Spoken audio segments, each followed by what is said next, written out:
Alors c'est l'avant-dernier cours, avant les vacances. Et encore la semaine prochaine, c'est le dernier cours Bezrat Hashem. Et dans 2 semaines, Bezrat Hashem, ce que j'espère, c'est qu'il y aura, vous savez, on va faire un pour les jeunes à Jérusalem le 25. Donc dans 2 semaines, on sera le 25, je pense. C'est ça, je me trompe pas? Ok. Donc ça, c'est un lundi. Donc on va aller à Jérusalem avec les. Ouais, c'est tout quoi? Non? Non, c'est que pour les jeunes. Ouais, chasse au trésor. Pour les jeunes qui a plus 7 ans, 6 ans, 7 ans, jusqu'à 18, 17 ans, 18 ans. On fera des groupes. On va faire une chasse au trésor dans la vieille ville de Jérusalem. En fin de journée, en début de soirée. Sympa? Voilà, donc le 25, ça tombe un lundi. Donc, comment? À rester en famille? On le fera pour les grands aussi, on va pour les grands. On va voir comment ça va se passer avec les enfants. Voilà, après petite pizza, tout ça, mais ça bon. Donc, comment? C'est pas beau. C'est pas beau. C'est anonyme. C'est toujours les dabous qui parlent, hein. C'est partout, dans tous les cours. Hein. Non, c'est quelques heures. Bon, on peut en perdre hein, là-bas. On va faire Chaz Veshalom. Allez, faire place à Satan. Chaz Veshalom, qu'on vienne en bonne santé tous. Chaz Veshalom. Donc c'est pour ça, donc d'accord. Donc la semaine prochaine, c'est le dernier cours. Et donc le 25, c'est pour les enfants. Et on va essayer, si Dieu veut, dans la semaine du 25, d'organiser le mercredi. C'est un scoop hein, pour vous. Personne ne le sait encore. Non. Un cours le mercredi, un cours mixte. Cours mixte, mais avec d'autres communautés, quoi. D'accord? Voilà. Pour terminer en beauté, puis après c'est le mois d'août. Comme on l'a souvent mentionné, comme il dit le Baal Shem Tov, pour créer le plaisir, il faut créer le manque. Et donc, Bezrat Hashem, pour avoir le plaisir de se retrouver et de refaire des cours, il faut un petit peu souffler. Vous et moi d'ailleurs, c'est pareil, c'est dans les deux sens. C'est dans les deux sens. Alors, on termine en beauté, Bezrat Hashem. On était dans la Tfila, vous vous rappelez? Celle qui était là? La semaine dernière? Un petit peu. On a fait des cours, beaucoup de cours sur la Tfila. Ils sont sur YouTube, ceux qui veulent les voir. Là, Bezrat Hashem, on va continuer, mais je veux partir d'un nouvel angle pour essayer de encore développer des leçons sur la Tfila. Et on va utiliser la paracha de la semaine. Paracha de la semaine qui est passée, c'était en Israël. Parachat. Comment? Balak. Il a fait. Parachat Balak. Parachat Balak. Pardon. C'est une paracha extraordinaire. Pourquoi j'ai toutes les parachutes sont extraordinaires, mais elle est unique. Je fais une petite parenthèse. C'est une paracha que vous étiez là, Shabbat? Ah. Pourquoi elle est unique? C'était un peu dur ce Shabbat. Pourquoi? Parce que j'entendais pas très bien. C'est vrai? Ouais. Vous entendez mal quand je parle? Ce Shabbat-là, c'est non. Ah, c'est pour ça parlait? Ça parlait un peu. Ah, ça parlait un peu. Pour que je parle plus fort. D'habitude, vous entendez, non? Ouais, mais ça parlait un peu. Ah, d'accord. Bon. Vous n'avez pas entendu? D'accord. Pourquoi Parashat Balak, elle est très particulière? Qu'est-ce qu'elle est particulière, Parashat Balak? Et quand je dis particulière, par rapport à toutes les autres parachiotes, on a des belles parachiotes. Yitro Matan Torah, Vaitranan Matan Torah. C'est extraordinaire. Parashat Balak, elle est exceptionnelle. Exceptionnelle. Unique. Pourquoi? Vous savez pourquoi? Non. Chachamim, dans ma Sechet Brachot, sur le Talmud de Brachot, nous disent qu'au départ, ils ont voulu intégrer la parasha de Balak dans le Kriyat Shema. C'est quoi le Kriyat Shema? Le Shema, tu vois, c'est quoi le Shema? Ve'ahavta, ve'aya, ve'yomer. Il y a 3 paragraphes. D'où ils viennent ces paragraphes-là? D'où ils viennent? De la Torah, c'est des passages de la Torah. Chachamim, ils ont pris, ils ont composé pour le Kriyat Shema. C'est quoi le Kriyat Shema? C'est premièrement de prendre sur le joug divin, mais surtout, ve'ahavta et Hashem Elokecha. C'est un marque d'amour Hachem, d'aimer Dieu de tout son corps, de toute son âme, de tout son argent. C'est une déclaration d'amour d'Am Israël pour Akadosh Baruch Hu. Et Chachamim, au départ, quand ils ont composé, entre guillemets, ils ont le Kriyat Shema, ils ont voulu placer dedans, pas un pasouk, pas 10 lignes. Qu'est-ce qu'ils vont mettre? Toute la paracha de Balak. Donc t'imagines le matin qu'on fait la tefila, c'est Shabbat tous les jours. Et en plus, on fait 2 fois le Kriyat Shema. Enfin, 3 fois quand tu dors, c'est-à-dire que tu dors à 2h du matin. D'accord? Le matin et à Arvit. La paracha, elle est longue. Il y a 104 psukim, je crois, un truc comme ça, 104, 110, 104 psukim, je crois. Donc c'est énorme, c'est long. C'est une demi-heure. Donc ton Kriyat Shema, il aurait dû durer 40 minutes. C'est magnifique. Et pourquoi ils ont voulu faire ça? Tu sais pourquoi? Parce que la paracha de Balak, il n'y a pas d'halakha dedans, il n'y a pas d'halachot dedans, il n'y a pas le Ham Israël en général, pratiquement 95% de la paracha il est passif. On ne parle pas de Ham Israël.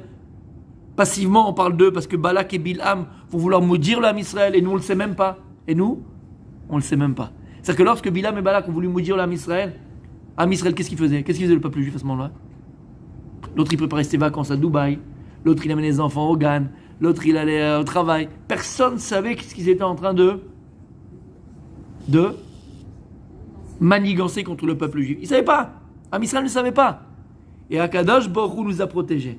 Et Akadosh Baruch Hu, plus que le protéger, qu'est-ce qu'il a fait Hachem? Il a inversé les malédictions en bénédictions. C'est pour ça que dans les 13 attributs de foi qu'on doit dire tous les matins, on doit dire les 13 attributs de foi du Rambam. L'unicité de Dieu, la sortie d'Égypte, Shabbat Kodesh. Et qu'est-ce qu'on dit aussi là-bas? Se rappeler de la bonté que Dieu nous a fait au temps de Balak et de Bilham. On n'était pas au courant de ce qui se passe et Akadosh Baruch Hu nous a sauvés. Il a inversé les klalotes en brachot. Donc c'est une paracha unique. On aurait dû le dire dans le Kriyat Shema parce que c'est la plus belle déclaration d'amour de Dieu envers son peuple. D'accord? Il a fait. Et donc paracha de Balak, pas que ce que je viens de dire. Elle a quelque chose d'extraordinaire encore. Et pour ça, il faut aller dans la Gemara de Masechet Makot.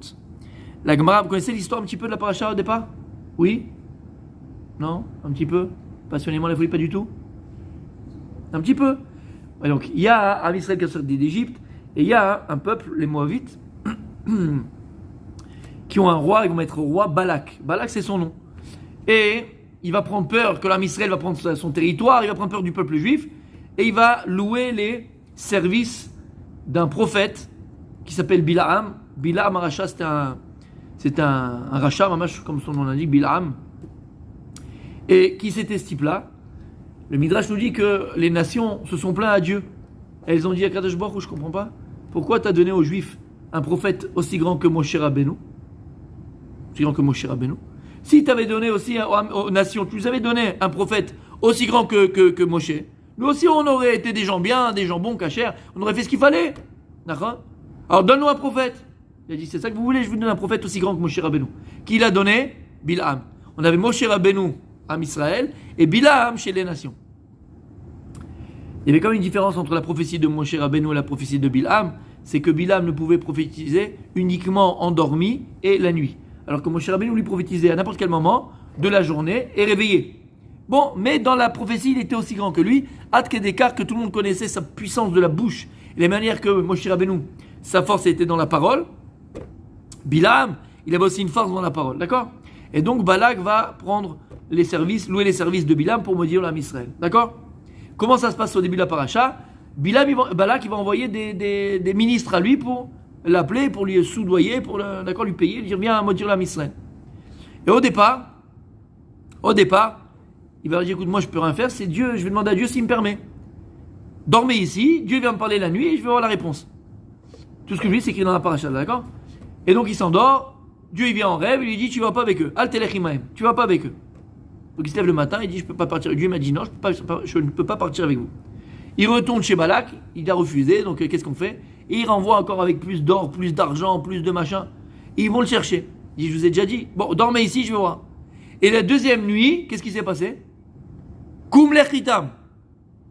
Dans son rêve, on lui dit va, lève-toi et va avec eux. Et là donc il va maudire, on connaît toute l'histoire. Magnifique, super.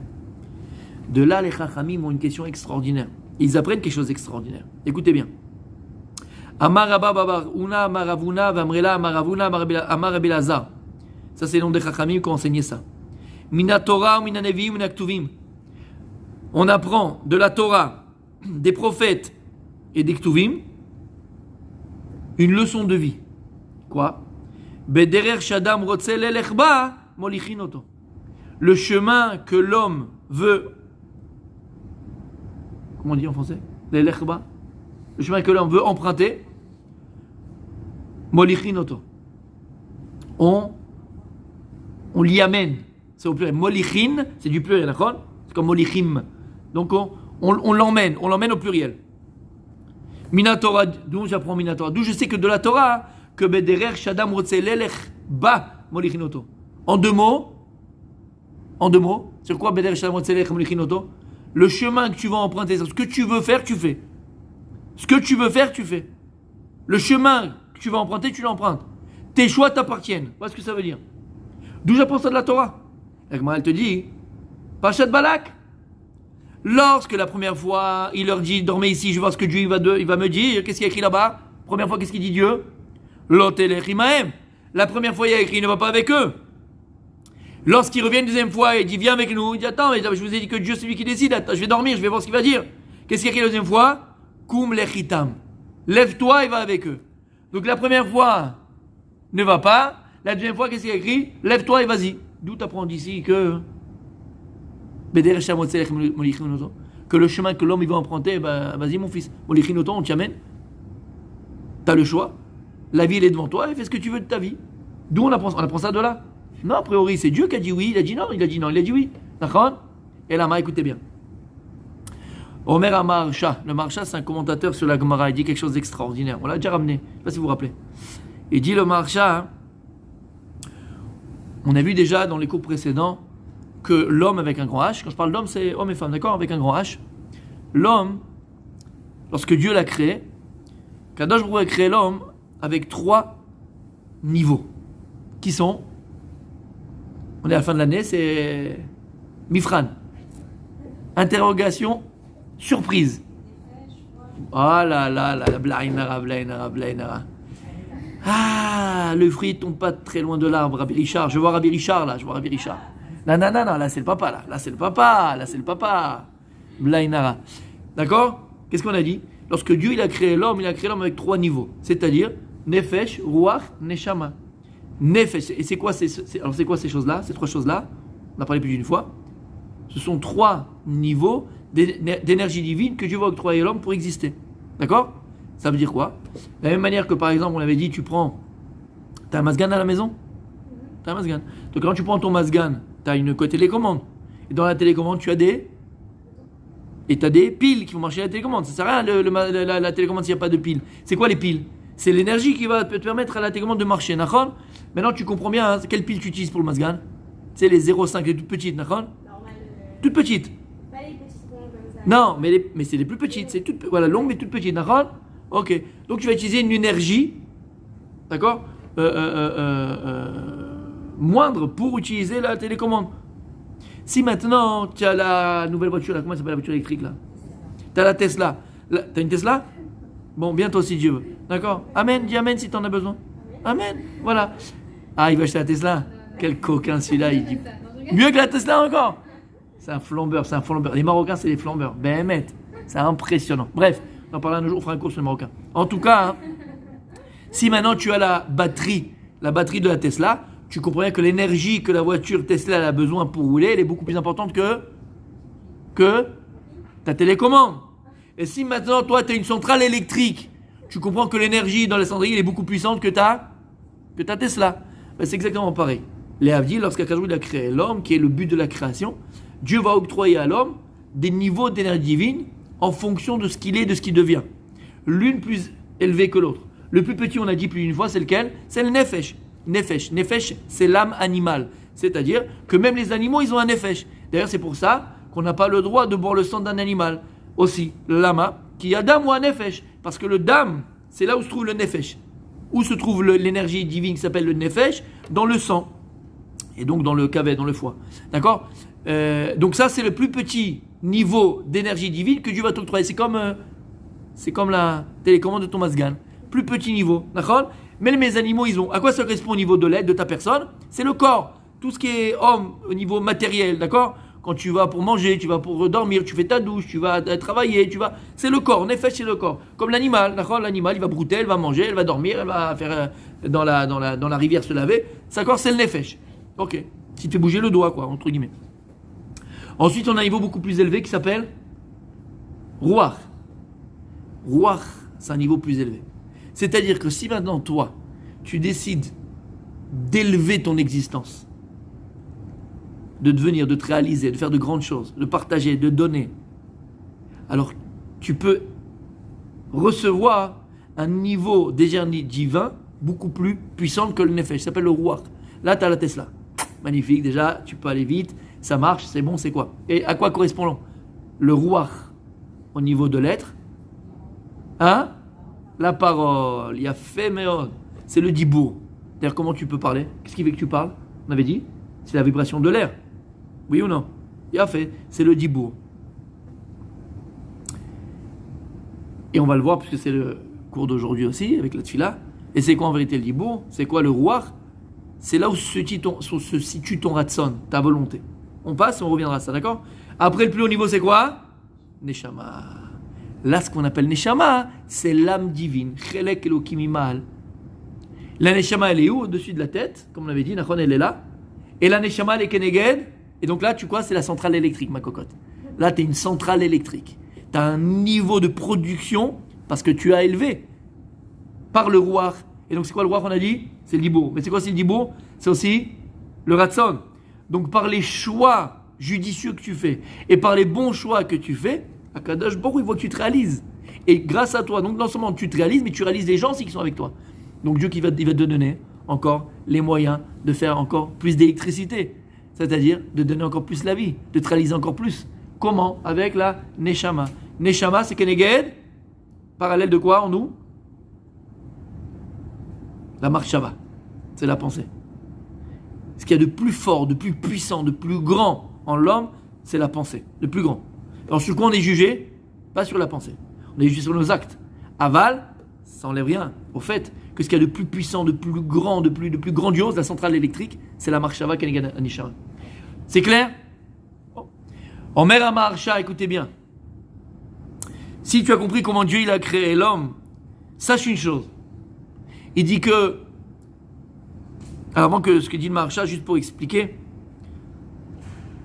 lorsque Dieu va créer l'homme, donc il va créer l'homme avec ses trois niveaux d'énergie divine, Nefesh, Ruach, Neshama, qui est le corps, psychisme, la Dibour et la Marshava. Alors lorsque Dieu il a créé l'homme et il l'explique dans la Torah, comment il dit, comment il s'exprime à Kadosh Baruch Hu, Dieu va dire Betzelem Elokim Baraoto. Dieu il te dit Betzelem Elokim. Tselem c'est une image, Elokim de Dieu. Est-ce que Dieu il a une image? Est-ce que Dieu il a un corps? Chas v'shalom. Donc lorsque Betzelem Elokim Baraoto, Kaviachol c'est la copie. D'accord? L'homme c'est la copie de Dieu. Alors c'est quoi le nom Elokim? Baruch ata Hashem Elokenu melech haolam. Quel kavana tu dois avoir lorsque tu dis Elokenu? Baal hayecholet. Qui a toutes les forces. Takif, qui est fort. Baal hayecholet kulo. Bereshit bara Elohim. Nachon? Et Hashem et Taretz. Lorsque Dieu il a créé le monde, il va utiliser le nom Elohim. Pourquoi? Le nom Elohim, c'est le nom qui détermine et qui vient nous montrer le koach, la force de créer. Et comment Dieu est-ce qu'il crée? Comment est-ce que Dieu l'a créé? Le monde a été créé par 10 paroles. Alors comment ça se passe? Quand tu crées, qu'est-ce que tu fais toi? Tu vas aller chercher d'abord au magasin les Chomer Gelem. Chomer. La matière première. Après, d'abord tu as pensé à ce que tu veux faire. Ensuite, tu vas acheter le Chomer, la matière première. Après, tu rentres à la maison, tu fais ta poterie, tu fais ton gâteau, tu fais ton machin. Et après, le chose, elle sort. Il y a des étapes. Comprends que Dieu, il est au-dessus du temps. Donc, et c'est la Kadosh Baruch Hu. Il n'y a pas avant, après, pendant. Tout est en même temps et c'est la Kadosh Baruch Hu. Lorsque Dieu, il veut, c'est déjà créé. Donc, qu'est-ce qu'il est, la Kadosh Baruch Hu? Il est entièrement Ratson, entièrement volonté. Et Dieu, parce qu'il est volonté, il crée un monde selon sa volonté. Et la volonté de Dieu, elle a été de créer un être unique qui va être Salmo. C'est quoi Salmo? Sa photocopie. C'est que quand tu te vois dans la glace tous les matins, normalement, qu'est-ce que tu dois voir? Hachem. C'est dur, hein, je sais. En quoi tu dois voir Hachem? De la même manière qu'Akadosh Baruch Hu, il est entièrement quoi, hein? Ratson, volonté. Akadosh Baruch Hu va créer un être unique qui lui ressemble. En quoi? En quoi? Qu'est-ce qui te définit? Ta volonté. Ce qui nous définit, c'est notre volonté. Et il dit le Maharsha,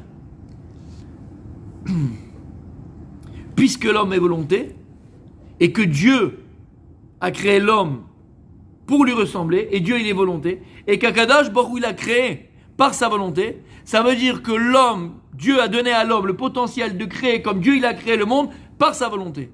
C'est-à-dire que Dieu il a mis en toi le potentiel de créer ton monde par ta volonté. Mais c'est quoi ta volonté? Ce sont tes choix. Maintenant écoutez bien. Quelles sont les prémices de la volonté chez l'homme? La volonté peut s'exprimer de 3 manières différentes. Nefesh, on a dit. C'est quoi Nefesh? C'est le corps, c'est par l'action. Tu es là, tu décides de partir à Jérusalem, c'est une volonté. Tu prends ta voiture, tu prends ton corps et tu vas être dans l'action. D'accord? La volonté, c'est que tu vas actionner. Tu veux, je sais pas moi, ouvrir un magasin de prêt-à-porter. D'accord? Tu es dans l'action, tu vas aller, tu vas louer, tu vas faire, tu machin. Tu es dans l'action. D'accord? Tu loues, tu donnes tes chèques, tu fais, tu mets tes jupes, tu mets tes robes, tes machins. Tu es dans l'action. Nefesh. D'accord? Ruach. C'est aussi l'expression de la volonté. C'est quoi la ruach? C'est le dibour. Et c'est quoi le dibour? On dit c'est la volonté. C'est quoi le dibour? C'est la tfila. On va y revenir. Donc comment tu peux exprimer une volonté? Par la parole. Pourquoi? Parce qu'en vérité, l'action, la parole, d'où elles proviennent? En premier lieu, d'une pensée. Donc en vérité, la prémisse des volontés de l'homme, c'est d'abord sa pensée. Et comme il dit Rav Dessler, En marshava bli itanyenut. En 2 mots, tu ne peux pas penser à quelque chose qui ne t'intéresse pas. Et donc l'intérêt que tu as pour cette chose, c'est la volonté que tu as pour cette chose-là. Donc en vérité, tu ne peux pas penser à une chose que tu ne veux pas. C'est fort. Et il dit, c'est pour ça que... T'as compris? C'est pour ça qu'une personne, imagine, il dit, imagine maintenant t'es Shabbat. Et toi, tu veux vérifier si on a le droit de jouer aux cartes pendant le Shabbat. D'accord? Tu ne sais pas si tu as le droit ou tu n'as pas le droit. Il dit déjà, le jugement il est biaisé. Lama. Parce que si tu te mets à chercher est-ce qu'on a le droit ou pas de jouer aux cartes pendant le Shabbat, c'est que tu veux déjà jouer aux cartes. Donc tu as un intérêt. Alors comment toi tu peux être juste sur toi-même? Où tu vas aller chercher? Dans Picsou Magazine? Où tu vas aller voir? Tu comprends ce que ça veut dire? En marshava bitlaninut. Tu ne peux pas avoir de pensée sans intérêt. L'intérêt que tu as pour la chose, c'est la volonté que tu as envers cette chose-là. Donc si tu penses à quelque chose, c'est que tu le veux cette chose. Comment tu peux être jugé alors sur toi? On en reparlera tout à l'heure. Aval, vous avez compris le lignan? Il a fait. Donc les prémices de tout, c'est la marshava, c'est la pensée. Ensuite, tu peux penser à plein de choses. Mais tant que tu ne l'exprimes pas, tu ne peux pas savoir à quoi tu penses. La première façon d'exprimer une pensée, c'est d'abord par le dibour, par la parole. Et une fois d'ailleurs que tu as dit ce que tu pensais, donc ce que tu voulais, qu'est-ce que tu fais? Tu l'actionnes. Et d'ailleurs, c'est pour ça que dans Pirkei Avot, qu'est-ce qu'il y a dans Pirkei Avot? Daber me'at va'aseh harbe. Disent les Chachamim, regarde, parle peu mais fais beaucoup. Lama, si tu comprends que plus on avance, plus on monte en niveau nefesh, ruach, neshama, le corps, l'action, la parole et la pensée, plus la ratson il est fort, plus la volonté elle est forte. Plus la volonté elle est forte, plus c'est la source. Donc en vérité, des fois, tu vas vouloir quelque chose, mais à force d'en parler, tu fais rien. Et pourquoi tu fais rien? Parce qu'à force d'en parler, tu vas te donner l'impression d'avoir déjà fait, donc tu ne peux plus le faire. Mais si maintenant tu vas avoir une volonté, tu peux dire un mot, voilà, je veux ça, mais c'est fini, je cut. Là, tu auras une chance d'appliquer ce que tu veux. Vous comprenez pourquoi? Parce que si tu parles, c'est l'impression d'avoir déjà fait. T'as compris? Il a fait même. Maintenant écoutez bien. Mais c'est quoi le ratson? Comment est-ce que le ratson, comment par ma pensée, par ma parole ou par mes actes, je vais créer ma réalité? D'où on apprend ça d'ici? On apprend ça de Bilham. Parce que Bilham au début, Dieu lui a dit ne va pas avec eux. Deuxième fois il a dit Kum lechitam. Mais alors c'est Dieu qui a dit, c'est pas Bilham qui a choisi. Il dit le marshal achon. Si tu as compris ce qu'on vient de dire maintenant, l'homme crée par sa pensée, par sa parole et par ses actes. En 2 mots, ça veut dire quoi? Je crée par ma pensée, par ma parole et par mes actes. Je crée par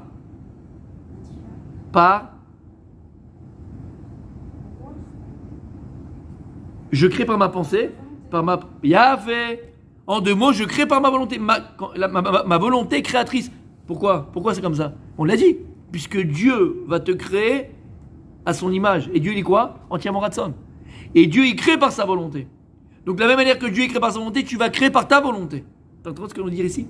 Et il dit, lorsque tu vas penser à quelque chose, donc qui t'intéresse, donc tu as une volonté, ou que tu vas parler, exprimer cette volonté, ou bien actionner cette volonté, tu vas créer. Qu'est-ce que tu vas créer? Tu vas créer des malachim. Tu vas créer un malach, des malachim, pas un. Tu vas créer des malachim, des anges, qui vont t'amener à cette volonté, qui vont t'amener à ce que tu voulais. C'est pour ça qu'en vérité, écoutez bien ce que dit le Maharsha, lorsqu'il y a écrit dans la Torah, la première fois, il y a écrit Al telech imaim. Dieu, il a dit à Bilam, ne va pas avec eux. D'accord? Ne va pas avec eux. Ok. C'est qui la deuxième fois qui a dit Kum lech itam? C'est qui? C'est pas Dieu. C'est qui? Molichin oto, c'est au pluriel. Si on parlait de Dieu, on dit Molich oto. Dieu, il amène. Molichin oto. C'est qui Molichin? Les anges que tu vas créer par ta volonté, c'est eux qui vont t'amener là où tu veux arriver. Shamata. Ta volonté, elle est créatrice. Akadosh Baruch Hu, il voulait pas que Bilam y parte. La preuve, c'est que même sur le chemin, qu'est-ce qu'il fait Akadosh Baruch Hu? Il va faire parler son ânesse. Vous connaissez l'histoire? Il va chevaucher son ânesse. Et Dieu va ouvrir la bouche de son ânesse. Elle va aller à droite, elle va aller à gauche, il va lui écraser les pieds, il va la frapper. Et Dieu, il va ouvrir la bouche de son ânesse. Il dit, pourquoi tu me frappes? J'ai été fidèle avec toi. Ça fait combien de fois que tu me chevauches? Et de là, les Chachamim, ils apprennent que l'ânesse de Bilam, c'était ça, sa petite copine. Sympa, non? Ouais, c'était quelqu'un de bien, Bilam. C'était un petit bien. Ah ouais, c'était un petit bien. D'accord? Bref. Et donc, son ânesse parle, il a frappé. Et lui dit, mais j'ai été toujours fidèle avec toi. Tu vois pas ce qu'il y a sur le chemin? Qu'est-ce qu'il y avait sur le chemin?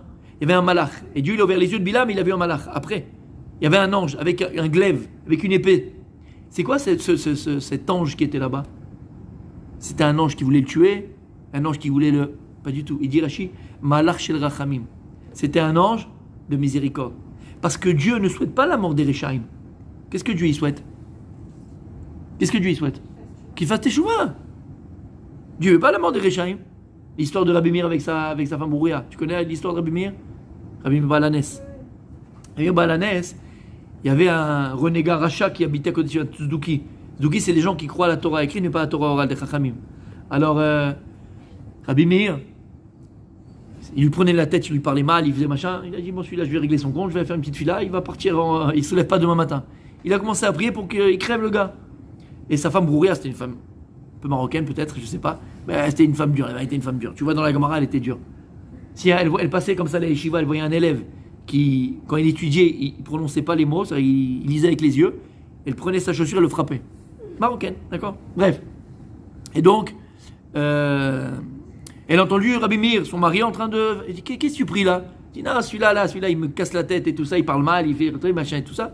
Je fais une petite fila, demain matin, il ne se lève pas. Fais-moi confiance, il ne se lèvera pas demain matin. Sa femme lui a dit, comme ça on fait. Comme ça tu pries. Il dit, tu ne vas pas prier comme ça. Tu ne vas pas faire une chose pareille. Si tu es capable de prier pour qu'il meure, prie pour qu'il te fasse. Teshuva. Pourquoi? Il y a un pasouk. C'est un teilim. On dit dans Barechi, Nafshi, qu'on dit dans tous les Rosh Chodesh. La Barechi, Itamu chataim mina aretz. Chataim, c'est quoi Itamu? Ils vont disparaître les péchés de la terre. Et elle a dit, Brouya, Rabbi Meir a écrit, ils vont disparaître les péchés de la terre, pas les pécheurs. Et donc, prie pour que les péchés s'enlèvent, mais pas le pécheur qui fasse teshuva. Et la Gemara nous dit qu'il a prié, regarde le Koach HaTfila, il a prié pour cette personne-là, et on verra comment ça s'est passé, mais il a fait teshuva et tout s'est bien passé. Donc, pourquoi je disais ça? Quelqu'un qui suit? Oui? Oui, bien fait, bravo. Et donc il y avait un malach avec un glaive, lama, qui Dieu il attend pas que les Réchaïm meurent. Dieu il veut qu'il fasse tchouva. Donc Akadosh Baruch Hu voulait pas la mort de Bilam. Donc c'est impossible que ce soit Dieu qui dit vas-y va avec eux. Dieu voulait pas qu'il aille. Alors comment il est parti? Akol bideh shamaim chutz mirat shamaim. Tout vient du ciel sans la crainte du ciel. Et là les gens qu'est-ce qu'ils te disent? Donc tout vient de Dieu. D'accord? Tout vient d'Hachem. Moi, je fais rien, j'ai rien à faire. Ah bon, que la crainte du ciel. C'est quoi la crainte du ciel? C'est Yirat Shamaim, c'est rien. C'est un petit truc, d'accord? C'est une petite cerise sur le gâteau. Ah ben, la kolbi des Shamaim. Omer Rambam, dans les 8 prakim du Rambam, qu'il faut le faire, ce Rambam, on le fera avec Hachem l'année prochaine. C'est tellement magnifique, il faut le faire dans les mots. Et il dit le Rambam, les gens se trompent. On dit à Kol bidesham chutz mirat shamaim, tout vient de Dieu sauf la crainte du ciel. Et donc les gens pensent que quoi? Que tout est Dieu, ta vie entière en vérité, t'as rien décidé, t'as rien choisi. En fait, c'est un mektoub, comme disent les musulmans. C'est le mektoub, c'est ta destinée. Bon, la crainte du ciel, c'est toi. Omer Rambam. Aval, c'est quoi la hirat shamaim? C'est quoi la hirat shamaim? Le choix de ton futur conjoint. Bon, c'est trop tard, mais d'accord. Ton choix de ton futur conjoint, c'est hirat shamaim. Si maintenant toi, en tant que baro, en tant que jeune homme, tu es là, on te propose des jeunes filles, une jeune fille, quelqu'un machin, d'accord? Si toi maintenant, tes critères, ce sont ces midotes extérieures, pas intérieures malheureusement, tu te fies qu'à l'extérieur. Bah, si t'as pris une jeune fille dépravée, ou une jeune fille méchante, une jeune fille, mais toi, c'est Dieu qui a voulu? Ça c'est hirat shamaim. Ça fait partie de l'hirat shamaim. Le zivouk, c'est partie de l'hirat shamaim. Si tu veux un mari, un minimum, fait Shabbat, fait ceci, fait cela, il s'occupe des enfants, quelqu'un de bien, c'est hirat shamaim. Parfois le travail, c'est hirat shamaim. Si maintenant on te propose un boulot, d'accord? Chez, comment il s'appelle là, le couturier. Bref, une boîte de couture. D'accord? De couturier, grand couturier. Ouais? Et maintenant toi tu arrives, t'es le seul homme dans l'atelier. Mais tu gagnes 10 000 euros par mois quand même. T'as un super poste. Ça dépend que de toi d'accepter ou pas d'accepter. Dieu il a rien demandé du tout. Ça c'est quoi?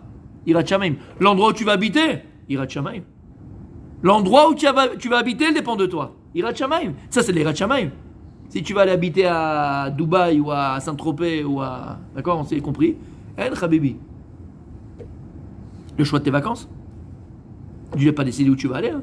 C'est toi qui décides. Tu vas aller à Cannes, tu vas aller à Ibiza ou tu vas aller en montagne ou un truc sympa, tranquille, où il y a Kacher, où il y a les tfilotes, où il y a pas beaucoup de sirènes. Ça dépend de toi. Ou des baleines. Ça dépend. Ça dépend de toi. Tu comprends ce que je veux dire? Et les gens très très très vite, ils se déresponsabilisent. Ils se dédouanent. Tout est de Dieu, c'est pas moi. C'est Akadosh Baruch Hu qui a décidé. Habibi. Bederer she'adam rotze lelech ba molichin oto. Le chemin que tu vas emprunter, Habibi, il est ouvert devant toi. Tu choisis, c'est toi. Tu es... Et c'est le Retzon Hashem, il dit le marcha. C'est Retzon Hashem, c'est la volonté de Dieu d'avoir créé un être unique comme ça. D'accord? La vie que tu as, c'est celle que tu veux avoir. La vie que tu as, c'est celle que tu veux avoir. Je sais ce que tu vas me dire. Je sais. Oui, mais des fois... tu veux que je te dise? Même ça, c'est de ta faute. Même ça, c'est de ta faute. Bah oui. Pourquoi est-ce que la première fois où il t'a manqué de respect, tu t'es pas levé et tu l'as pas remis en place et tu lui as pas dit? Pourquoi tu t'es écrasé pendant 10 ans? Ah, maintenant tu te réveilles. Bah réveille-toi. Bon, ok, on va voir ce que ça va donner, mais tu comprends ce que je veux dire? C'est toi. C'est toi. On est même responsable de nos faiblesses, malheureusement. Comme de nos grandeurs. Alors quand ça va bien, en général, c'est nous. Quand ça va pas, c'est Dieu. C'est marrant. Non. Non. Non. Dans tous les cas, c'est toi, Habibi. Alors des moments où on était bien, des moments où on était moins bien. Non, c'est quoi les moments où on est bien? Les moments où on est bien, c'est les moments où on est rempli. Vous vous rappelez ce qu'on avait dit, l'exemple du vase? Oui? Tu prends un vase et tu prends une bille. Et tu prends la bille, tu le jettes dans le vase. Tu as deux cas, pas trois, tu n'en as que deux. Prends la bille et jette-la dans le vase. Si quand tu jettes la bille dans le vase, tu n'entends rien, ça veut dire que le vase, il est plein. Si je jette la bille dans le vase et j'entends un écho, c'est que le vase, il est vide. L'écho, la bille, c'est les problèmes qu'on peut avoir dans la vie. Alors, quand est-ce que les problèmes vont avoir un écho en toi? Quand est-ce que les problèmes vont te déranger? C'est le problème qui revient. Tac, tac, tac. Quand? Mais quand t'es vide. Il y a de mal à la sorte. Mais si quelqu'un te remplit, et c'est quoi être rempli? C'est quoi être rempli? C'est quoi être rempli? Comment? Par exemple, il y a Femeod, la Emouna, super, très vrai. Il y a fait, il t'arrive une galère, et toi t'es rempli d'Emouna. Il n'y a pas de résonance. Tu passes ton chemin, ça arrive, c'est parti, c'est fini, c'est oublié. Mais si tu as un manque d'Emouna, très bon exemple, tu as un manque d'Emouna. Alors qu'est-ce qui s'est passé? Tu es encore en train de vivre, c'est quoi la résonance en vérité? C'est tu subis ce que tu as vécu il y a 5 ans. C'est encore là, tac, et tu le remets sur le tapis. Oui, mais quand j'étais là-bas, et chercher mon boulot, elle m'a mal parlé, et je me suis fait avoir. Bon, il y a 5 ans cette histoire, ouvre une autre boîte, va chercher un autre travail, qu'est-ce qui se passe? La résonance, t'es vide. Comme j'ai dit plus d'une fois, vous savez qu'il y a des gens qui n'ont pas le temps d'avoir des problèmes. Tu le savais? Il y a des gens qui n'ont pas le temps d'avoir des problèmes. Pourquoi? Pourquoi? Parce que leur temps est rempli. Ils font quelque chose de leur vie, ils font quelque chose de leur temps. Il y a des gens que la vie est tellement vide. Tellement vide. Alors tout cela, c'est les... Comment on les appelle ceux-là, ceux qui colporteurs. Ouais, les ragots. Les ragots, les colporteurs, les machins, ils cherchent à savoir. J'ai vu là-bas, j'ai vu ceci. J'ai vu... C'est tellement vide qu'ils cherchent un peu d'action dans leur vie. Il n'y a rien. C'est vide. Deux personnes, un il a vu, l'autre il a... Non, qu'est-ce qu'il y a? Non, tout va bien. Et l'autre il voit que le mal, que le... Il est vide. Il faut bien qu'il trouve quelque chose à... Comme on dit, il faut bien qu'il remplisse, qu'il meuble son existence. Il n'y a rien. Tu comprends ce que je veux dire par là? Tout ça c'est involontaire, Habibi.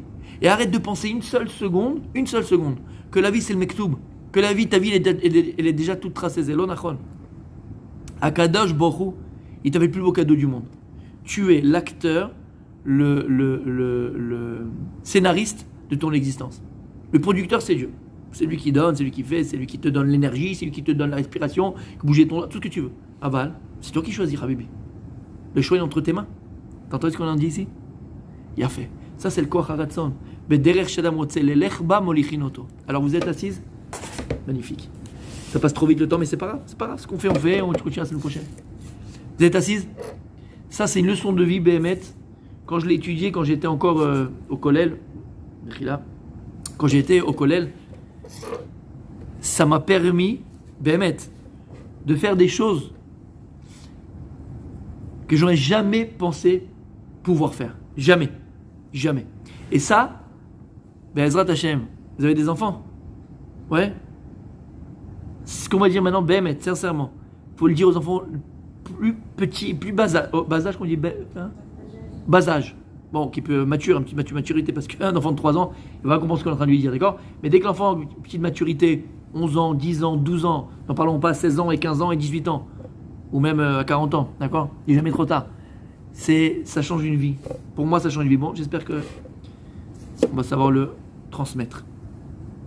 Il y a une Gemara dans Maseret Psachim, dans le Talmud de Psachim, Samech e Amud Aleph. Et je vous dis au niveau halachique ce que c'est, et la Gemara apprend quelque chose de magnifique de ça. Vous savez qu'à Pessah, il y a une mitzvah de monter à Jérusalem et d'amener le Korban Pessah et de manger le Korban Pessah. Comment ça se passait le Korban Pessah? Il y avait un Korban et on était plusieurs à compter pour le Korban. Vous pouvez être 50, 100, l'Oméchané, plusieurs à compter pour le Korban. On se partageait la viande, on mangeait ça à Jérusalem. Mais c'était quelque chose de gigantesque, magnifique, c'était extraordinaire. Mais chez Machiri va venir, on va revivre ça. Vous verrez, c'est extraordinaire. Et la Gemara nous dit qu'il y avait des halakhot très spéciales par rapport à ça. D'accord? Comme j'ai dit, il fallait monter à Jérusalem. Et il y avait des groupes. D'accord? Chaque groupe avait son propre korban et chacun montait à Jérusalem. Maintenant, halakha, Mishnah, la Gemara nous dit, la Mishnah nous dit que lorsqu'on montait à Jérusalem, il y avait tout un cérémonial. Et c'est pas simplement un cérémonial. Attention, c'est halakha. C'est-à-dire que lorsqu'on arrivait à Jérusalem, il fallait... Alors, il y avait 3 groupes. C'était toujours pas 3 groupes. Comment ça se passait? Le premier groupe qui arrivait, rentrait au Beth Amikdash, et donc il allait sur l'autel, on donnait au Kohen, et le Kohen là-bas faisait le Korban de Pessah. Ensuite, il redonnait l'animal au propriétaire, à tout ce groupe-là, et ils allaient manger, Meshui, Berushalayim, magnifique, extraordinaire. D'accord? Donc écoutez bien. Il y avait un premier groupe qui était à l'intérieur du Beth Amikdash, à l'intérieur où il y avait l'autel, on faisait là-bas le Korban. Il y avait un deuxième groupe qui devait être là, dans la Ezrat Nashim. Vous voyez un petit peu comment ça fait le Beth Amikdash? Vous avez un peu la photo du Beth Amikdash? Ouais, tu vois le Echal, le grand comme ça Echal. Là-bas, il y avait l'autel. Et ensuite, avant, il y avait la Ezrat Nashim. Et après, c'était la porte du Beth Amikdash. Donc, il y avait encore une fois le premier groupe qui était arrivé. Il faisait son korban avec le Kohen là-bas à l'intérieur où il y a le Echal et l'autel. Après, un deuxième groupe qui était dans la Ezrat Nashim, donc derrière. Et un troisième groupe qui devait être à la porte du Beth Amikdash. Et la Gemara nous dit, si jamais, lorsque le premier groupe qui est à l'intérieur en train de faire le korban a fait le sacrifice, a fait le korban, a fait le sacrifice, et le troisième groupe qui était à l'extérieur, à la porte du Beth Amikdash n'était pas présent, le korban est pas soul, inapte. On ne peut pas le prendre, il n'est pas soul, inapte. En 2 mots, il fallait obligatoirement qu'il y ait 3 groupes présents pour que celui qui soit à l'intérieur, qui fait le korban, son korban soit caché. Il fallait 3 groupes. C'est clair? C'est bon les filles? Magnifique. Halakha. Ça c'est halakha. Et la Gemara, très bizarrement, elle vient et dit, c'est vrai, c'est comme ça que c'est vrai, mais sache une chose, que le 3e groupe là, qui est à la porte de Beth Amikdash, celle-là, elle est appelée Katatzlanit. Elle est appelée le groupe des fainéants. Le groupe des fainéants. Pourquoi? Non? La Gemara, elle vient, écoutez bien ce qu'elle dit. Inikred Katatzlanit, la 3e groupe, elle est appelée les fainéants. Valo Saged de la Vachi, ma belle les Mevan. La Gemara dit, mais attends, pourquoi tu les appelles les fainéants? Qu'est-ce qu'on vient de dire là maintenant? Si eux, ils sont pas là à l'extérieur, à la porte de Jérusalem, du Beth Amikdash, qu'est-ce qu'on a dit? Celle qui est à l'intérieur, qui fait son korban, c'est 0. Donc on a besoin de cette 3e là. Heureusement qu'ils sont là. Et toi, tu dis que c'est une 4 de fainéants? Et en plus. Mais qu'est-ce que tu veux qu'ils fassent? Je comprends pas. Il y a un premier dans la vie, il y a un 2e, il y a un 3e, il y a un 20e, ouais, ils sont 3e. Qu'est-ce que tu veux qu'ils fassent? Tu comprends? Tu as compris la question de la Gemara? C'est pas beau de parler comme ça, là, dit la Gemara. Groupe de fainéants, c'est pas beau. Surtout que c'est pas vrai, a priori. Lama. Sans eux, le korban, il est 0 pour ceux qui sont à l'intérieur. Et en plus, qu'est-ce que tu veux qu'il fasse? Il est arrivé 3e. Mnir. Qu'est-ce qu'il dit la Gemara? Afilu achi, ibayeu lizruze nafshayu. Aïe. Rachid dit. Alors la Gemara, je vous traduis. Vous n'avez pas compris, c'est l'araméen. La Gemara dit, malgré tout, ils auraient dû s'empresser. Ces 3e là, ils auraient dû s'empresser. Rachid dit, s'empresser de quoi? Liot minarishonim. Ils s'empressaient pour être les premiers. La Gemara nous dévoile quelque chose d'extraordinaire. On a dit, qu'est-ce que tu veux qu'ils fassent? Tu les appelles un groupe de fainéants. Sans eux, c'est obligatoire qu'ils soient là. D'accord? Non, Habibi, t'as aidé la main. C'est vrai. Je suis d'accord avec toi. Sans eux, ça marche pas le korban à l'intérieur. Et de toute façon, il faut bien un 3e dans la vie, d'accord? La question n'est pas, il faut un 3e, il faut un 2e. Mais pourquoi t'es pas été premier? Pourquoi t'as pas été premier? Pourquoi t'es pas arrivé premier? Kat shetatzlanim. Il dit Rashi, parce qu'elle nitatzla. Comment dire? Voilà. Ouais. Elle a été paresseuse d'être la dernière. Elle aurait dû s'empresser d'être la première. Et la Gemara, elle continue, regardez comme c'est magnifique. Et elle dit, c'est ce qu'il dit, que Tanya, Rabbi Omer, Rabbi Udanasi disait, le monde à l'époque, c'est 2 métiers importants, ne peut pas exister sans bossem. C'est quoi un bossem? C'est un parfumeur. C'est lui qui faisait les encens, les parfumeries, les machins. Le monde ne peut pas exister sans parfum, sans parfumeur. Comment tu ferais? Tu peux pas, les femmes, elles ont besoin de parfum. Ou Belo Boursi, et sans tanneur. À quoi il servait le tanneur? À faire les pots, à faire les habits, à faire les couvertures, à faire les manteaux, à faire les... D'accord? Et quelle différence entre le bossem et le boursi? Bossem, c'est le type, il est dans Hazzaro, dans Gigiagio, là, comment ça s'appelle Gigiagio? Hein? Il n'y a pas un Gigiagio? C'est Giorgio? Non, il y en a un autre, je suis sûr, non? Bon, Aqua Gigio, tu vois? Ah, c'est celui-là? C'est le même? Ah, d'accord, tu vois, elle connaît. Donc, on a Aqua Gigio, on a, d'accord, Aqua Boulevard, on a tout. Et c'est magnifique, c'est le parfum, ça sent bon. Tu vas dans une parfumerie, là, Mashbir, là, par contre, tu vas prendre. Même pas taffé, tu as juste passé là-bas, tu sens, d'accord? C'est magnifique. Le monde ne peut pas sans parfum. Et on a besoin de tout, on a besoin de parfumer de ça machin, d'accord? Et le monde, est-ce qu'il peut tenir sans tanneur? C'est qu'est-ce qu'ils utilisent les tanneurs pour tanner les peaux? Des excréments. Ad Kedekar, que le métier de tanneur à l'époque, c'était un métier, le type, il sentait la halala à 15 km.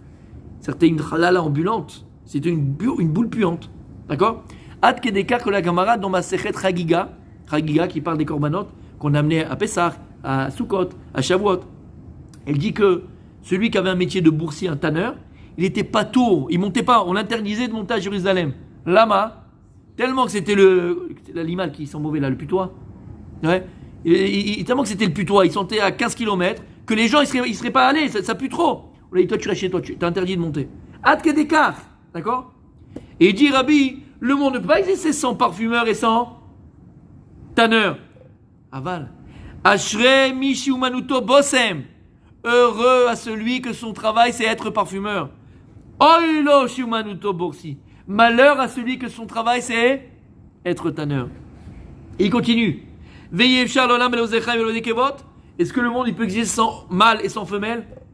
Sans garçon et sans fille? Sans homme et sans femme? Non, on a besoin d'homme et de la femme.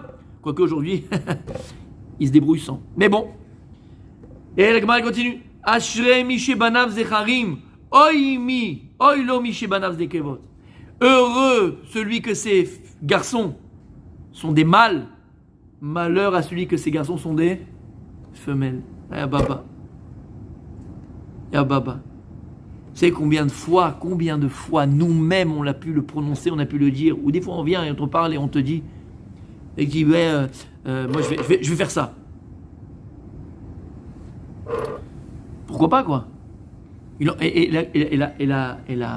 L'argument qu'il a le gars c'est quoi? Bah il en faut bien. Hein. Ah ouais, tu as travaillé dans les égouts de Jérusalem, c'est bien. Bah, il en faut bien non? Ah oui ça c'est sûr, il en faut. Regarde, c'est ce qui est écrit ici.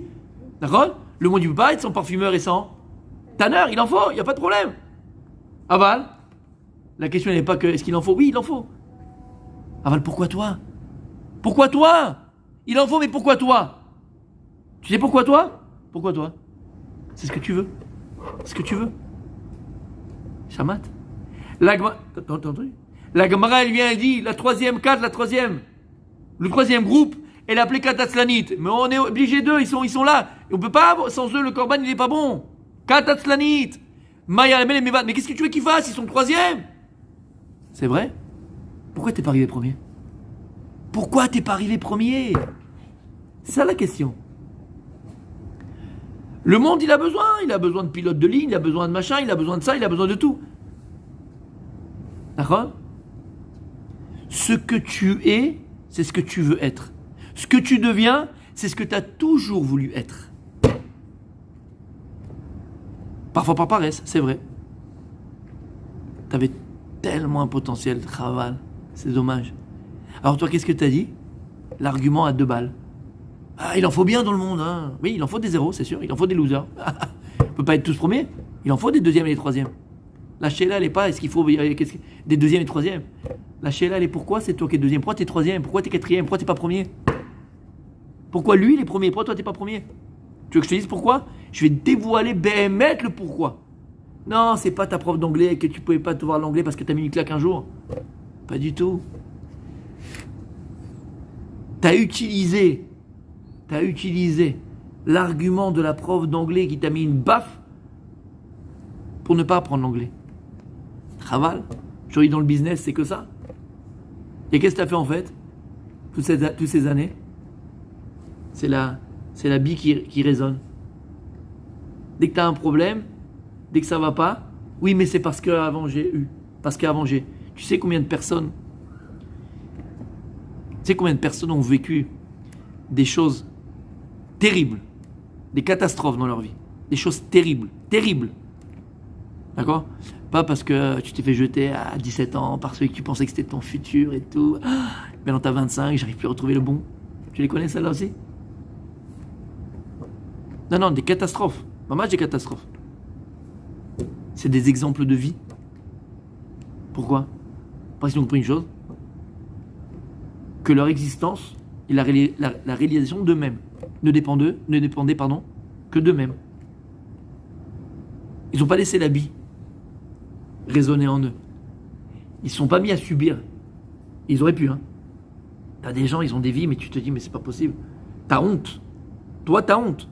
Toi, tu te plains pour ceci, pour cela, pour la French qui s'est cassée. Ils ont des vies, mais et ils sont arrivés où ils sont arrivés.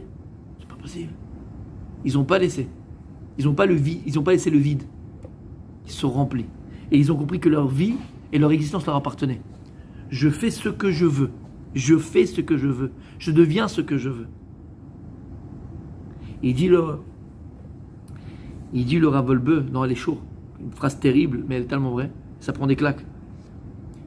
Il dit que lorsqu'une personne a 80 ans, 90 ans, elle se regarde dans la glace, ce que tu vois de toi dans la glace, c'est ce que tu as toujours voulu être. Et ne viens pas après dire oui, mais c'est ma mère qui m'a pas donné assez d'affection, c'est mon grand-père qui n'est pas venu me voir, et c'est mon mari qui... Habibi, en malasot. Tu es ce que tu veux être. Mais ça, c'est pour booster, ça il faut les farsem, il faut le publier à nos enfants. Ne subis pas ta vie. Tu as eu une fois, tu t'es planté sur un contrôle, ça peut dire que demain tu vas te planter sur le deuxième contrôle. Tu comprends ce que ça veut dire? Une fois, on t'a fait une réflexion sur ton poids, sur ta taille, sur la couleur de tes cheveux, sur ta façon de parler, ta façon de marcher. Mais pourquoi ça t'a atteint? Pourquoi est-ce que la vie, elle résonne en toi? C'est qu'il y avait un vide, il y avait un manque, il y avait pas, c'était pas plein. Très bien dit, c'est vrai. Se remplir des mounas et surtout se remplir. Surtout se remplir de Torah, c'est vrai, mais de conscience de soi, d'amour propre, apprendre à se connaître. Bien sûr, je regarde d'où je viens, regarde mes parents ce qu'ils m'ont transmis, regarde mes parents ce qu'ils m'ont donné, regarde l'éducation que j'ai eue, regarde Bainara, le potentiel que j'ai. Je connais mes qualités, je connais mes défauts, mais j'utilise mes qualités pour estomper mes défauts. Je sais où je peux arriver, je peux aller. Et Akadosh Borou Bezrat Hashem va me donner, à force d'avancer, à force de vouloir. Il voit qu'Akadosh Borou, qu'il y a quelqu'un ici qui va devenir, qui va donner, qui va partager, qui va faire de grandes choses. Donc qu'est-ce qu'il fait le producteur? Qu'est-ce qu'il fait le producteur quand il voit que le film il marche bien? Première séance, il y a eu 200 millions de personnes qui sont venues voir le film. Pour le deuxième, qu'est-ce qu'il va faire? On va faire, il va te donner nos limites, le budget du deuxième film. C'est le producteur. Il est là, mais il veut voir ce que tu es capable de faire. C'est toi l'acteur, c'est toi l'actrice, c'est toi le scénariste, tu écris l'histoire de ta vie. Pour que le producteur il donne les moyens d'arriver, il faut que tu prouves que tu peux arriver. Et pour prouver que tu puisses arriver, il faut d'abord que tu crois que tu peux arriver. Et pour croire que tu peux arriver, il faut prendre conscience de ce que tu es. La troisième, les Pekataslanites. La troisième groupe, il est appelé, c'est des fainéants. Viens pas me raconter. Tous les arguments que tu pourras me donner, ils sont faux. Tu sais pourquoi? Parce que cela ne dépend que de toi. Alors je suis d'accord, attention, ça revient à ça. Parfois, tu vis des événements, tu vis des choses. Par exemple, le mariage, d'accord? Des fois, on est marié, après 20 ans de mariage, ça va plus, ça va pas. C'est vrai, mais même ça, parfois, c'est nous qui avons créé cette situation-là. Comme j'ai dit, la première fois qu'il t'a parlé mal, la première fois où t'as pas... La première fois, tu t'imposes, tu parles, tu dis, sans, bien sûr... Tu vois ce que je veux te dire? Oui? Ta faiblesse, les autres, ils l'utilisent. C'est ta faiblesse. Alors eux, ils sont mal intentionnés, tout ce que tu veux, ils sont méchants, ils sont pas bien, et tout ce que... Émettre, ça, on n'avait rien de la méchanceté des autres, ou de la... C'est vrai. Mais pourquoi avec certaines personnes on se permet et d'autres on se permet pas? C'est marrant ça. T'as jamais remarqué? Il y a certaines personnes, on les respecte vraiment, on est là, on se permettrait pas comme avec d'autres. Il croit pas en lui, il est comme ça, il est fier à la nachon. On se permet. Mais tu es responsable de toi. C'est à toi de te remplir, c'est à toi de te croire en toi, c'est à toi de prouver que tu es. À toi-même, pas aux autres, à toi-même. Parce que Vada que Dieu t'a donné des qualités. Vada que Dieu t'a donné un ratson extraordinaire. Un potentiel. Le ratson, c'est le potentiel. Hachem, il t'a donné un potentiel extraordinaire. Ce potentiel, c'est ton ratson. Et la vie et l'existence. Vous vous rappelez ce qu'on avait dit? C'est quoi exister? C'est quoi exister? C'est quoi exister? Ah, il a fait. Alors pour exister, il a fait, on avait dit ça. Qu'est-ce qui me permet en réalité de passer du potentiel au réel? Parce qu'exister, c'est quoi? Exister en latin. Quand tu vas au cinéma, tu vas dans une salle, qu'est-ce qu'il y a écrit? Excite. Excite, c'est quoi excite? C'est une sortie. C'est la même racine que exister. Excite, exister. D'accord? Pourquoi? Exister, en français, c'est du latin. Sortir de. Sortir de. Exister, sortir de quoi? Sortir du potentiel au réel. Ton potentiel, c'est ta volonté que Dieu l'ait mis en toi. Le réel, c'est quand tu la réalises. Quand tu deviens ta volonté. D'accord? Et ça t'appartient. Comme elle a dit, la rabbinite, qu'est-ce qui fait passer du potentiel au réel? Qu'est-ce qui va me permettre, d'exister, donc de devenir? Entre le potentiel et le réel, il y a un socle, une seule chose. Ça s'appelle des choix. Les choix que tu fais aujourd'hui, c'est eux qui créeront ton lendemain. À chaque choix que tu fais, sache qu'il y a une conséquence. Et tes choix d'aujourd'hui, c'est ton devenir de demain. Et tes choix, ils t'appartiennent. Tes choix, ils t'appartiennent. C'est pour ça que le plus gros malheur, entre guillemets, malheur pas dans le sens malheur, mais malheur intérieur, mot, M-A-U-X, le plus grand mal, les mots intérieurs, le mal intérieur, c'est lorsqu'en vérité, tu ne choisis pas. Ça veut dire quoi pas choisir? Soit parce qu'on est obligé, entre guillemets, et là c'est une perte de liberté, mais parfois c'est aussi tu choisis en fonction du regard des autres. Mais c'est pas ce que tu es, c'est pas ce que tu veux. Mais en vérité, tu ne te trouveras jamais, parce que tu vas là où tu n'es pas. Parce que le devenir, c'est devenir ce que l'on est. Donc en vérité, quand tu choisis, qu'est-ce que tu fais? Tu te rapproches de toi-même. Mais donc si tu choisis en fonction du regard des autres, et pas en fonction de ce que tu es, qu'est-ce que tu fais en vérité? Tu t'éloignes de toi. Et donc c'est tous les malaises de la vie, tu vois tous les psychologues, les psychiatres, les psychanalystes. Je comprends pas. Ben oui madame, vous n'êtes pas vous-même. Qu'est-ce qu'on peut faire? T'as jamais choisi. Ouais. Alors pour terminer, parce qu'on arrive à la fin, on n'a pas parlé de la tefila. C'est dommage. Mais on vient juste dire un mot par rapport à ça. Si on a compris tout ce principe qu'on vient de dire maintenant, là en vérité, écoutez bien. C'est vrai qu'on a nefesh, on a ruach, on a neshama. Neshama, c'est la marshava, c'est la pensée. C'est les prémices de ma volonté. Mais tant que tu n'exprimes pas cette volonté, elle reste au niveau de la pensée, tu n'es pas, comme on avait dit. Il y avait un grand joueur de poker qui disait « Je pense, donc je suis ». C'est Descartes. Descartes dit « Je pense, donc je suis ». C'est vrai, c'est à moitié vrai. Pourquoi? C'est vrai que les prémices de la volonté, c'est la pensée. Aval dans la Torah, c'est pas je pense donc je suis. Parce que tu peux penser jusqu'à demain matin, tant que tu n'es pas ce que tu penses, donc tu ne vis pas ce que tu penses, donc tu ne fais pas ce que tu penses, tu n'es pas. Tu penses être. C'est déjà pas mal. Mais c'est pas la finalité. Donc dans la Torah, c'est pas je pense donc je suis. C'est on l'avait dit, je choisis donc je suis. Maintenant, il dit le Rav Dessler, la plus grande expression de la volonté en vérité dans l'homme, la plus grande expression de la volonté, elle n'est pas dans ma machashava, elle n'est pas dans le maasé simplement, mais la plus grande expression, qui est vraiment une expression de la volonté, comme on a dit, de l'action, elle est dans le ruach, dans le dibour. Dans le dibour. Et c'est quoi le dibour? C'est la tfila. Le plus grand moment d'expression de ma volonté, c'est dans la tfila. Et c'est pour ça, c'est extraordinaire. Il dit le Rav Dessler, Dieu il t'a donné un moyen de savoir qui tu es en vérité. Comment je vais savoir qui je suis? Si tu comprends que la tfila, c'est le plus grand dévoilement des aspirations profondes et véritables de l'homme. Donc en vérité, dis-moi ce que tu pries, je te dirai qui tu es. Si ta prière elle est plus tournée vers le spirituel, dans le sens, vers l'essentiel, vers le bon, vers le bien, amène-moi quand je brûle les chambres dans ma maison, que mes enfants soient des chachamim, irat shamaim, d'accord, mamash, voilà, que des choses essentielles de la vie. C'est ce que tu es.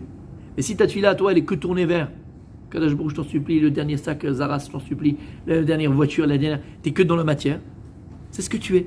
Donc il dit Rav Dessler, en fonction de ce que tu pries, tu peux savoir ce que tu es. Ce que tu es dans l'essence, dans tes aspirations. Tes aspirations, c'est eux qui t'amènent à être et à devenir, d'accord? Donc en fonction de ce que tu pries. La plus grande expression de la volonté, c'est la tfila. C'est pour ça que la tfila, c'est un moment grandiose et en plus très intime entre nous-mêmes et Dieu. Entre nous-mêmes d'abord et aussi avec Akadosh Baruch Hu. Lorsque je vais prier, je vais pouvoir exprimer Behemet ce que je suis. Ce que je suis, c'est ce que je veux. Voilà, tu vas demander à Akadosh Baruch Hu. Vous savez que dans la tfila, par exemple, quand on fait Shomea Tefila, juste avant, tu peux demander à Hachem. Et Lokaïl, à la fin, tu peux demander à Hachem. Et là, tu épanches ton cœur. C'est pourquoi je dis épanche ton cœur.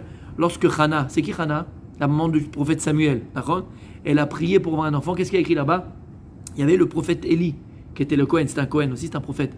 Et il l'a vu et il a pris pour une shikora, il a pris pour une soule.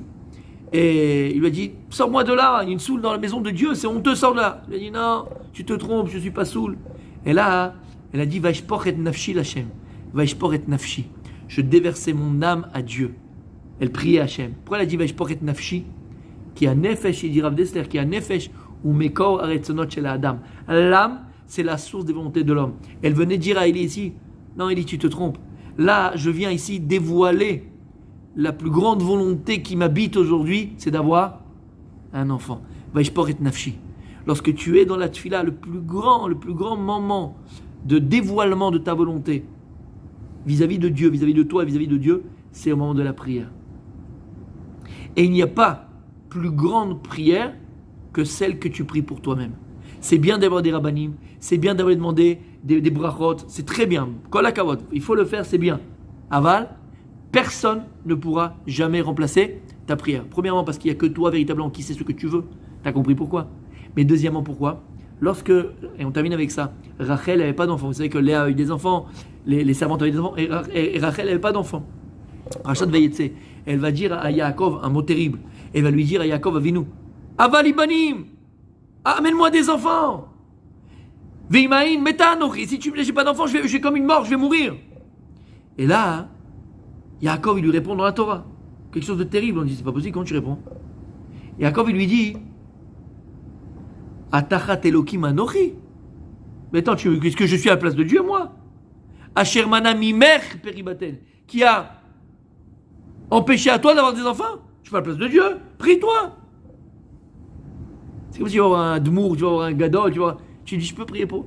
Il me dit, moi, c'est moi, je suis pas Dieu, va prier pour toi. T'as déjà vu un rave qui dit comme ça? Il a dit ça à sa femme, encore plus à ta femme. Comment c'est possible? Comment Yaakov il a répondu comme ça à sa femme? Écoutez bien ce que Yaakov veut apprendre à Rachel et à nous tous. Yaakov va apprendre quelque chose d'extraordinaire. Lorsque Rachel, elle a dit à Yaakov, Avali banim, qu'est-ce qu'elle voulait dire? Elle lui a dit, écoute, si j'ai pas d'enfant, c'est de ta faute. Tu sais pourquoi? Parce que ton père et ta mère, Yitzhak et Rivka, ils n'avaient pas d'enfants. Ton père, il a prié pour ta mère et ils ont eu des enfants. Donc tu pries pas pour moi. Yaakov, il a dit ça, c'est ça que tu me reproches. T'as pas compris. C'est ça ce que je dis, c'est Rachi. Il dit Yaakov à Rachel, il dit, ma femme, tu te trompes, ma chérie, tu te trompes. Pourquoi mon père, il pouvait prier pour ma mère? Pourquoi? Parce que Yitzhak, il n'avait pas d'enfant non plus. Donc, mon père, il avait exactement la même souffrance que ma mère. C'était autour d'avoir, il pouvait comprendre la souffrance de ma mère. Il avait la même prière, la même force de prière. Mais tu veux que je prie pour toi? Tu crois que ma femme, Rachel chérie, tu crois que je prie pas pour toi? Tous les jours, je prie pour toi, je pleure pour toi. Mais je suis pas mon père. Pourquoi je suis pas mon père? Parce que moi, j'ai déjà des enfants. Donc même si je prie le plus, je peux pas ressentir ton manque. Je suis pas toi. Je vis pas ce que tu vis. Donc sache une chose. Ta prière à toi, elle vaut 100 000 fois ma prière à moi. Elle a prié, elle a eu un enfant. De là, tu apprends que la prière que tu fais pour toi-même, c'est la plus importante, c'est la plus grande. Lama, Serge, parce que il n'y a que toi, Behemet, qui peut ressentir ce manque. Il n'y a que toi, Behemet, qui peut ressentir ce que tu as véritablement besoin. Donc, priez pour vous. Priez pour vous. Et prendre ce moment intime avec Akadosh Baruch Hu. Il lui montrait que le ratson que l'on a, c'est le ratson que tu as, Hachem. C'est ça qu'il faut arriver à faire. Que ma volonté, Hachem, ça soit ta volonté.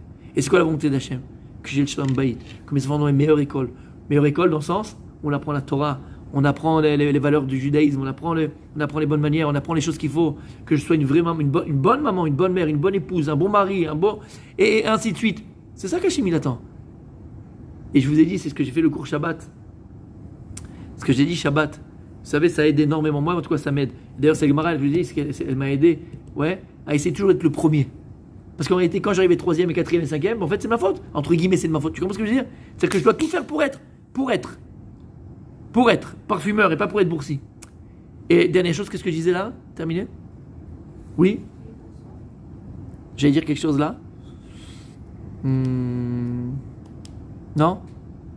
Et après, j'ai repris là-bas. J'allais vous dire quelque chose. Non? Voilà, il y a fait meilleur. Et une des choses aussi qui aide énormément, c'est qu'à chaque fois que tu vas avoir une volonté, c'est-à-dire que tu vas vouloir choisir quelque chose, tu vas toujours te dire, n'importe quoi, soit pour une maison, déménager par exemple, à quel quartier tu vas aller, quelle école tu vas mettre tes enfants, d'accord, pour un conjoint, celui qui a besoin de se marier, toute la vie. À chaque fois, si tu veux Bezrat Hashem que ça réussisse, tu dois te dire, pas ce que tu veux toi, dans le sens que tu as l'intérêt dans ça, la chose. Qu'est-ce que Dieu il veut? C'est Shabbat, j'ai dit ça. Qu'est-ce que Dieu, lui, veut? T'es sûr de ne pas te planter. Voilà mes amis.